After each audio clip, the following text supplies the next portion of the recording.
오늘 이철희 청와대 정무수석의 발언에 따르면 문재인 대통령은 지금까지 특별감찰관을 국회에서 추천해달라, 양당이 협의해달라고 한 게 지금까지 4번 있었다고 합니다.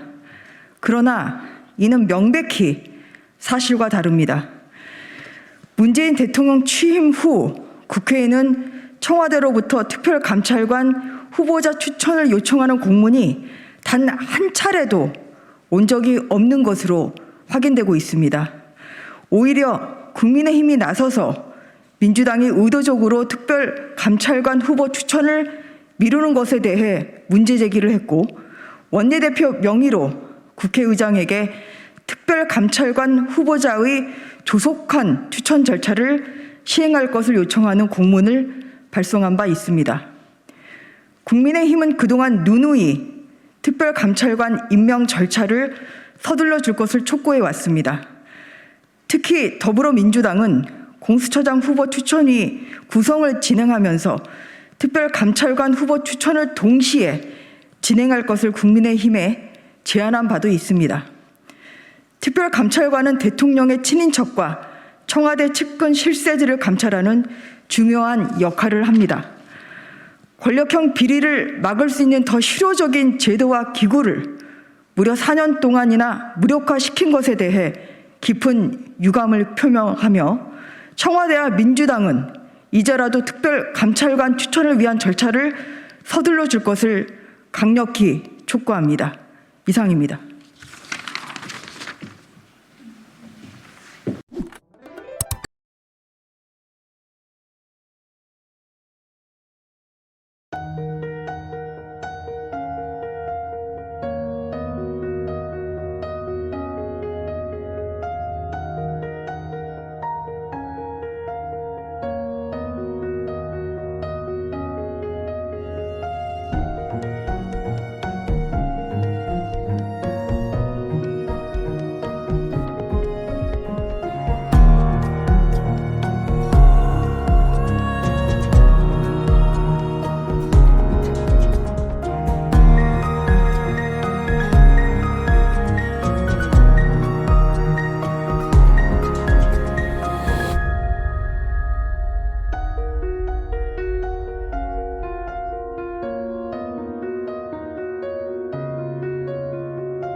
국민의 삶이 실제로 나아져야 완전한 경제 회복이라 할 수 있다는 문 대통령의 발언은 귀를 의심케 합니다. 국민의 삶이 왜 아직도 나아지지 않은 것인지 깨닫지 못하셨습니까? 지난해만 해도 우리나라 경제 허리인 3040 일자리는 32만여 개가 줄어들었고, 청년층 실업률은 3개월 연속 10%대를 기록하고 있는 현실에 대해서는 여전히 외면하고 있습니다. 과거에는 경제 성장이 더뎌도 1년에 20만 명에서 30만 명씩 신규 취업자가 느는 것이 보통이었는데, 갑자기 10만 명 선이 무너지는 고용 대란이 벌어지고 있습니다. 뿐만 아니라 주 40시간 이상 풀타임 일자리 200만 개도 감쪽같이 사라졌습니다.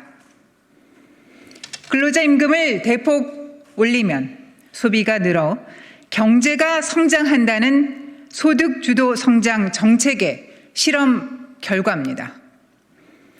최저임금이 급격하게 오르면 기업과 소상공인이 고용을 줄인다는 단순한 경제 원리를 정말 모르는 것인지 되묻고 싶습니다.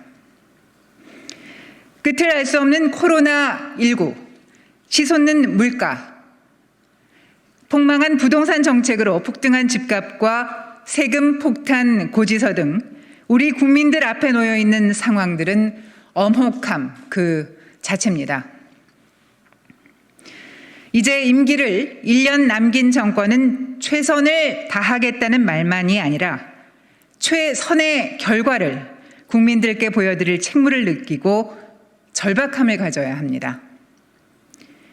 이번 한미 정상회담에서 백신 협력 강화와 백신 생산의 글로벌 허브로 나아가는 계기로 삼겠다라는 말씀은 그나마 다행입니다만 청와대와 여당은 국민 안위를 위해서 진즉에 결사적인 태도를 보여야 했습니다. 때가 이미 너무 늦었습니다. 집단 면역을 바라는 마음은 대한민국 국민이면 누구나 같을 것입니다. 정부의 안이한 태도에 접종을 늦추게 된 점은 지금이라도 반성문을 내어놓아야 마땅합니다.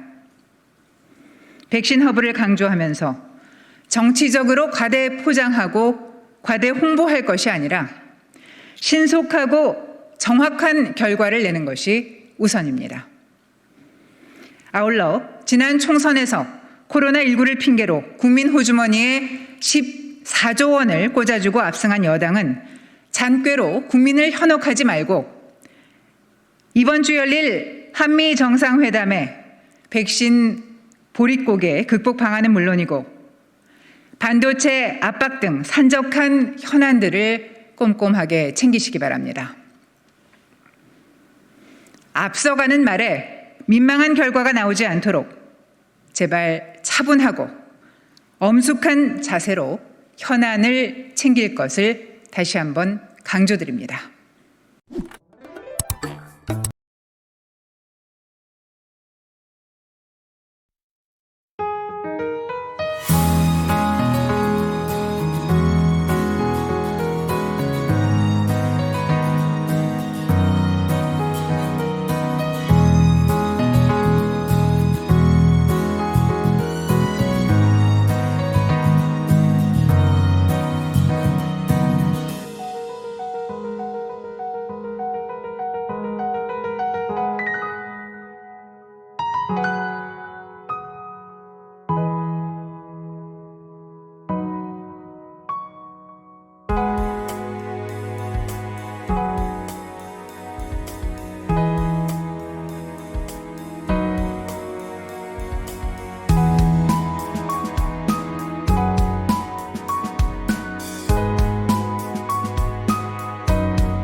출근 전 에너지